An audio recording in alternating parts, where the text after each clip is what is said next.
Hi parents, today I'd like to give you an overview of Teaching Strategies Gold and how we use this in our class. So this is an ongoing observation-based assessment for preschool.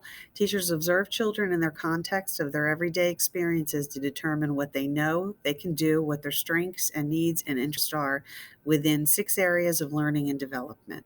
So those areas are social emotional, physical, language, cognitive, literacy, math, science and technology, social studies, the arts, and English language acquisition as needed.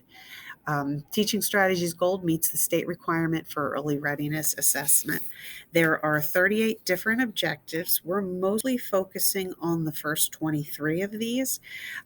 This assessment scores are used by your child's teacher to determine what your child knows, what they can do, and how it relates to important objectives for development and learning. So teachers can also scaffold learning for your child and check for progress with information gained from these assessments.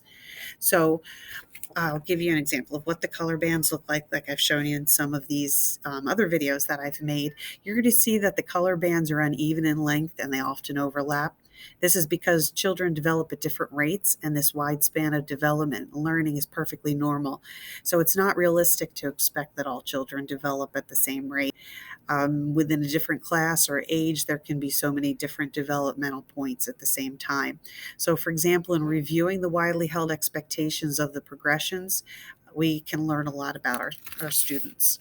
So, this assessment works by observing your child during the regular everyday activities. We document what we see and hear by taking notes, collecting samples of your child's drawings, writing attempts, or taking photos, audio recordings, or video clips.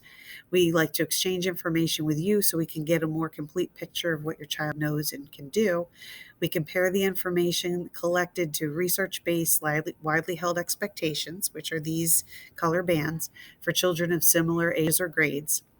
And we use that information to plan experiences that support your child's learning and meet individual needs. So, an example of what that would look like, for example, if we're reading books to children and we observe to find out whether the children are able to respond to questions about the story.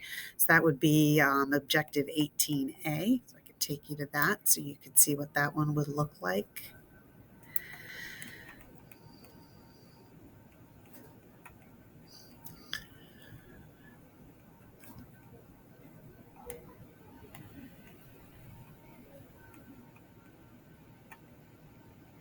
There we go. So it interacts during read alouds, book conversations, and text reflections. So these are the objectives that the teachers will look at, and then we assign a rating for the student based on what we see them do in class. For example, if we are in the toys and games area, we might observe a child stringing colored beads in a simple repeated pattern, such as red, blue, red, blue. That would take us to Objective 23, demonstrates knowledge of patterns, and then accurately counting the beads and announcing, I have 18 beads on my necklace. So that would be for Objective 20A, count. So we can observe one thing in class and assign different objectives to that observation that we make. So let me know if you have any specific questions or if you'd like to see me talk about a different objective.